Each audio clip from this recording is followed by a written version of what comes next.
Hello बच्चों, आपका हमारे चैनल में स्वागत है। आज मैं आपके लिए कक्षा 10वीं के विषय विज्ञान अध्याय 5 तत्वों का आवर्ती वर्गीकरण के महत्वपूर्ण बहुविकल्पी प्रश्न को लेकर आया हूं। इससे पहले मैंने आपको अध्याय 4 तक के सभी महत्वपूर्ण बहुविकल्पी प्रश्नों को वीडियो के माध्यम से बता दिया था। आज अध्याय 5 के कुछ महत्वपूर्ण बहुविकल्पी प्रश्न को देखते हैं। इसमें देखिए, सबसे पहला बहुविकल्पी प्रश्न है, हाइड्रोजन की परमाणु संख्या है। जो हाइड्रोजन है उसकी परमाणु संख्या कितनी होती है, ये देखेंगे अपन। जो आवर्त सारणी होती है उसमें हाइड्रोजन की परमाणु संख्या कितनी होती है। इसके इसमें आपके ऑप्शन दिए हुए हैं। ऑप्शन नंबर ए 2 होती है, ऑप्शन नंबर बी 1 होती है, ऑप्शन नंबर सी 5 होती है, या ऑप्शन नंबर डी 7 होती है।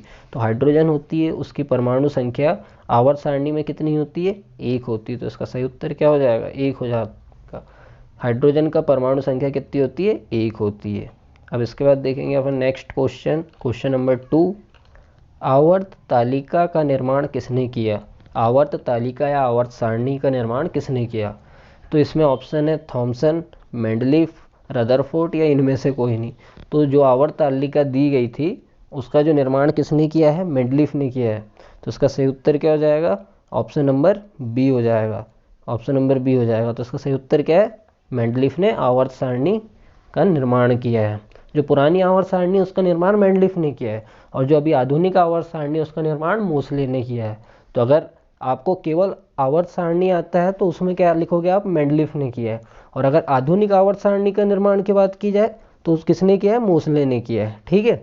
अब देखिए, इसके बाद अपन देखते हैं नेक्स्ट क्वेश्चन नंबर 3, क्षैतिज पंक्ति कहलाती है। क्षैतिज पंक्ति आवर्त सारणी में एक होती ऊर्ध्वाधर पंक्ति और एक होती क्षैतिज पंक्ति। तो जो क्षैतिज पंक्ति यानी आड़ी वाली जो पंक्ति होती है वो क्या कहलाती है। तो इसके पहला ऑप्शन दिया हुआ है समूह, दूसरा ऑप्शन दिया हुआ है आवर्त, तीसरा दिया है दोनों, या चौथा दिया हुआ है इनमें से कोई नहीं। तो जो आड़ी वाली पंक्ति होती क्षैतिज पंक्ति वो क्या कहलाती है, आवर्त कहलाती है। तो इसका सही उत्तर क्या हो जाएगा, ऑप्शन नंबर बी। जो क्षैतिज पंक्ति है आवर्त सारणी में वो आवर्त कहलाती है।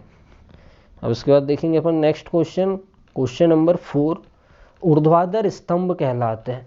जो ऊर्ध्वाधर स्तंभ होते हैं आवर्त सारणी में वो क्या कहलाते हैं।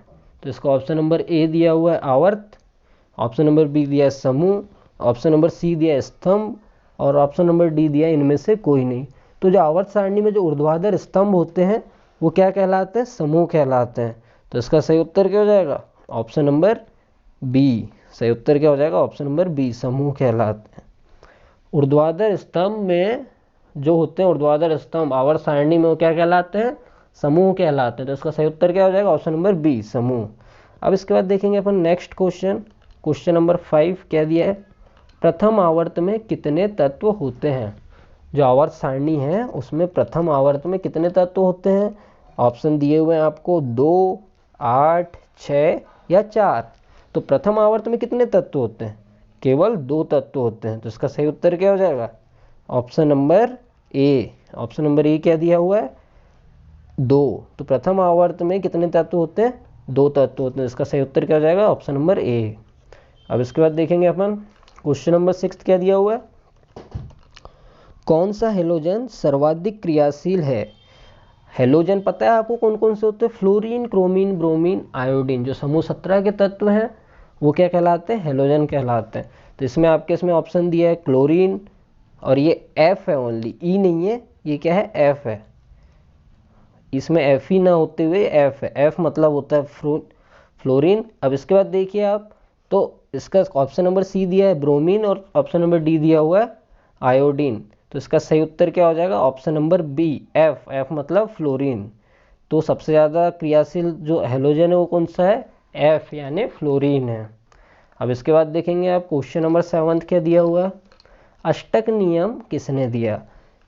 जो अष्टक नियम है वो किसने दिया है, इसमें आपके ऑप्शन दिए, ऑप्शन नंबर ए डो बेराइनर ने दिया है, ऑप्शन नंबर बी दिया है न्यूलैंड ने, ऑप्शन नंबर सी दिया है मेंडलीफ ने, या ऑप्शन नंबर डी दिया है थॉमसन ने। तो जो अष्टक नियम है आपने सुना होगा न्यूलैंड का अष्टक नियम। तो जो अष्टक नियम किसने दिया है, न्यूलैंड ने दिया है। तो इसका सही उत्तर क्या हो जाएगा, option number B. Option number B, Newland मतलब अष्टक नियम किसने दिया है, न्यूलैंड ने दिया है। अब उसके बाद देखेंगे अपन क्वेश्चन नंबर 8 क्या दिया है, 18वें समूह के तत्व क्या कहलाते हैं? जो आवर्त सारणी है उसमें जो 18वें नंबर का जो समूह है वो क्या कहलाता है? इसमें ऑप्शन दिया हुआ है अक्रिय गैस, ऑप्शन नंबर बी दिया हुआ है हेलोजन, ऑप्शन नंबर सी दिया है मिश्र धातु और ऑप्शन नंबर डी दिया है धातु। तो जो 18वें नंबर का जो समूह है वो क्या कहलाता है? अक्रिय गैस कहलाता है। तो इसका सही उत्तर क्या हो जाएगा? ऑप्शन नंबर ए। तो जो 18वें नंबर का समूह है वो क्या कहलाता है? अक्रिय गैस कहलाता है। और 17वें नंबर वाला हेलोजन कहलाता है।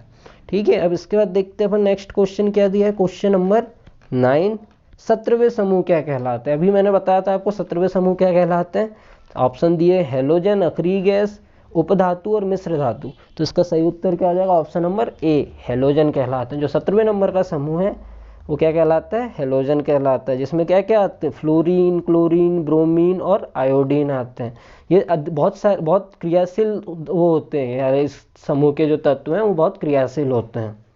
इसका सही उत्तर क्या है? Option number A, halogen. 17वें समूह क्या कहलाते हैं? हेलोजन कहलाते हैं।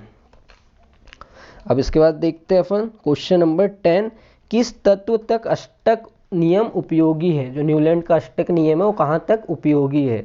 कौन से तत्व तक? तो इसमें ऑप्शन है पहला नंबर कार्बन, दूसरे में कैल्शियम, तीसरे में सोडियम और चौथे में क्या दिया है? पोटेशियम। तो जो न्यूलैंड का अष्टक नियम है वो कहाँ तक उपयोगी है? ऑप्शन नंबर बी, यानी कैल्शियम तक उपयोगी है। तो कैल्शियम तक न्यूलैंड का अष्टक नियम लागू होता है, उसके बाद न्यूलैंड का अष्टक नियम लागू नहीं होता है। तो इसका सही उत्तर क्या हो जाएगा? Option number B, calcium. अब इसके बाद देखते हैं अपन क्वेश्चन नंबर 11 क्या दिया हुआ है। आवर्त सारणी में कितने वर्ग हैं? जो आवर्त सारणी जो दी गई थी उसमें कितने वर्ग हैं? तो आपके इसमें ऑप्शन है option number A 8, option number B 9, option number C 7 और ऑप्शन नंबर डी दिया हुआ है 18। तो जो आवर्त सारणी है उसमें कितने वर्ग हैं? जो अभी आधुनिक आवर्त सारणी बनी है उसमें कितने वर्ग हैं? 18। तो इसका सही उत्तर क्या हो जाएगा? ऑप्शन नंबर डी हो जाएगा। तो कितने तत्व हैं? 18 तत्व हैं। अभी जो आवर्त सारणी बनी हुई है आधुनिक आवर्त सारणी जो कि मोसले ने दी थी, तो उसमें जो वर्गों की संख्या है वो कितनी है? 18 है। तो इसका सही उत्तर क्या हो जाएगा? Option number D. अब इसके बाद देखते हैं अपन क्वेश्चन नंबर 11। क्वेश्चन नंबर 11 क्या दिया है? मेंडलीफ आवर्त सारणी में कुल कितने वर्ग है? अब जो मेंडलीफ की आवर्त सारणी थी, जो पुरानी आवर्त सारणी थी, उसमें कितने वर्ग थे? 8 थे, 9 थे, 7 थे, 18 थे। तो जो पुरानी आवर्त सारणी थी उसमें कितने वर्ग थे? 9 वर्ग थे। तो इसका सही उत्तर क्या आ जाएगा? Option number B. जो मेंडलीफ की आवर्त सारणी थी उसमें वर्गों की संख्या कितनी थी? 9 थी। अब इसके बाद देखेंगे अपन क्वेश्चन नंबर 13 क्या दिया है। आवर्त सारणी में शून्य समूह का तत्व है। जो आवर्त सारणी उसमें शून्य समूह जो होते हैं, शून्य समूह कौन से वाले होते हैं? समूह 18 के तत्वों को शून्य समूह के तत्व कहा जाता है और उन्हें साथ साथ अक्रिय गैस भी कहा जाता है। तो आपको पता होना चाहिए कौन से हैं। आपके ऑप्शन दिए है हाइड्रोजन, हीलियम, मैग्नीशियम या सोडियम। तो जो शून्य समूह का जो तत्व है वो कौन सा है? हीलियम है। हीलियम शून्य समूह का तत्व है। तो क्या इसका सही उत्तर क्या जाएगा? ऑप्शन नंबर बी हो जाएगा। इसमें कौन कौन से आते हैं शून्य समूह में? हीलियम, नियॉन, ऑर्गन, जिनॉन और क्रिप्टॉन और radon. Helium, neon, organ, krypton, xenon और रेडॉन, ये सभी क्या है? शून्य समूह के तत्व हैं।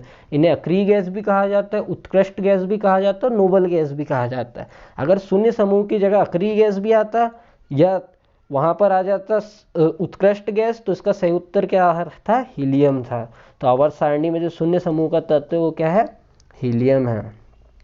अब इसके बाद देखते हैं हीलियम कैसा तत्व है। अब पूछा है कि हीलियम कैसा तत्व है। जो हीलियम है वो कैसा तत्व है? इसके ऑप्शन दिए हुए हैं आपको अक्रिय, सक्रिय, उदासीन या हेलोजन। अभी मैंने बताया था कि अक्रिय गैसे में आते हैं ये सब समूह 18 के तत्व। तो इसका सही उत्तर क्या हो जाएगा? ऑप्शन नंबर ए। जो हीलियम है वो कैसा तत्व है? अक्रिय तत्व है। तो इसका सही उत्तर हो जाएगा अक्रिय, यानी ऑप्शन नंबर ए। अब इसके बाद देखते हैं अपन क्वेश्चन नंबर 15 क्या दिया हुआ है। नियॉन का परमाणु क्रमांक है। नियॉन का परमाणु क्रमांक कितना है? ऑप्शन है 6, 9, 10 और 11। तो जो नियॉन है, नियॉन गैस, इसका परमाणु क्रमांक कितना होता है? इसका परमाणु क्रमांक होता है 10। तो इसका सही उत्तर क्या हो जाएगा? Option number C. Option number C क्या हो जाएगा? 10 हो जाएगा। जरूरी नहीं है कि केवल नियॉन का है, आपको कम से कम भी 30 तक परमाणु क्रमांक याद होना चाहिए। कहीं के भी कोई भी आ सकते हैं। जो महत्वपूर्ण 30 होते हैं वो कम से कम आपको याद होना चाहिए। तो जैसे इसमें नियॉन था, हो सकता है आपसे सोडियम पूछ ले तो सोडियम का कितना होता है, 11 होता है। वैसे ही अगर आपसे फ्लोरीन पूछ ले तो फ्लोरीन का कितना होता है, 9 होता है। और अगर कार्बन पूछता है तो कार्बन का 6 होता है। इसी तरह आपको कम से कम भी 30 तक याद रखना है परमाणु क्रमांक और उनके साथों साथ परमाणु द्रव्यमान। पहले अगर परमाणु क्रमांक याद हो जाते हैं फिर आप उसके बाद उनके परमाणु द्रव्यमान याद कर लीजिए। क्या है, पेपर में आते ही है क्वेश्चन, परमाणु क्रमांक पूछ लेगा या परमाणु द्रव्यमान पूछ लेगा या चिन्ह पूछ लेगा, सिंबल क्या होते हैं। तो इसी तरह आपके मैंने यहाँ पर 15 महत्वपूर्ण बहुविकल्पी प्रश्न कराया हूँ। ये आपके जरूरी नहीं है कि ये सही विकल्प में ही आए, ये आपके सही जोड़ी भी बन सकती है इनसे, या आपके रिक्त स्थान बन सकते हैं, सत्य असत्य बन सकते हैं, या एक शब्द में उत्तर। तो आप ये प्रश्नों को तैयार कर लीजिए। अब इसके बाद अपन नेक्स्ट वीडियो में अगला कोई अध्याय लेके आएंगे।